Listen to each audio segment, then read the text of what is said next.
ডাক্তারবাবুর চেম্বারে হঠাৎ করে একজন মহিলার প্রবেশ। ডাক্তারবাবু, দেখুন তো আমার শরীরটা ভীষণ খারাপ লাগছে, আমার ভীষণ খারাপ লাগছে। ডাক্তারবাবু বললেন, একটু স্থির হয়ে বসো, দেখি তোমার চোখটা, দেখি তোমার জিভটা, দেখি জিভের কালারটা তো ঠিকই আছে, চোখটাও তো পরিষ্কার।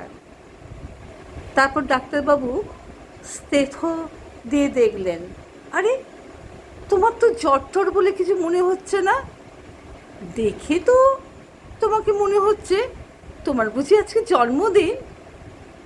না না ডাক্তারবাবু, আমার ভীষণ শরীরটা খারাপ লাগছে, কিছু ভালো লাগছে না। ডাক্তারবাবু তখন বলছেন, এই তোমাদের একটা অসুখ এসছে, কিচ্ছু ভালো লাগছে না, যাও না বাইরের পৃথিবীটা গিয়ে তাকিয়ে দেখো, কত মানুষ কত রকমভাবে দিন কাটাচ্ছে, তাহলে দেখবে তোমার মনটা এমনিতেই ভালো হয়ে যাবে। তারপর ডাক্তারবাবু থেমে বললেন, তোমাকে কি ওষুধ দেবো বলো? সহসা উত্তর, ডাক্তারবাবু আমাকে কোনো ওষুধ দেবেন না, আমাকে কোনো ওষুধ দেবেন না। তাহলে কি দেবো?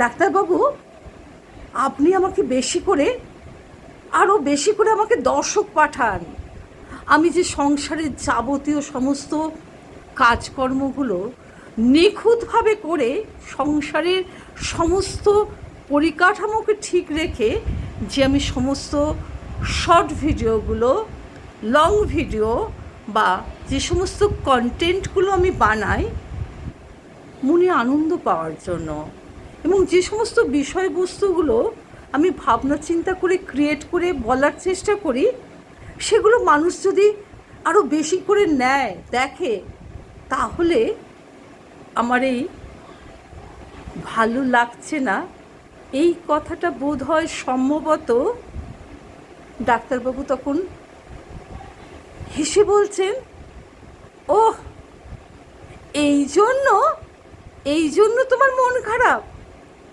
হ্যাঁ ডাক্তারবাবু, আমার সমস্ত কন্টেন্টগুলো আমি যেগুলো বানাই সেগুলো আরও বেশি করে মানুষ লাইক করো, দেখো, আরও সাবস্ক্রাইবার বাড়ো, আরও বেশি করে সাবস্ক্রাইবার বাড়ুক, তাহলেই আমি ভীষণ মন থেকে হ্যাপি বা আনন্দিত হব।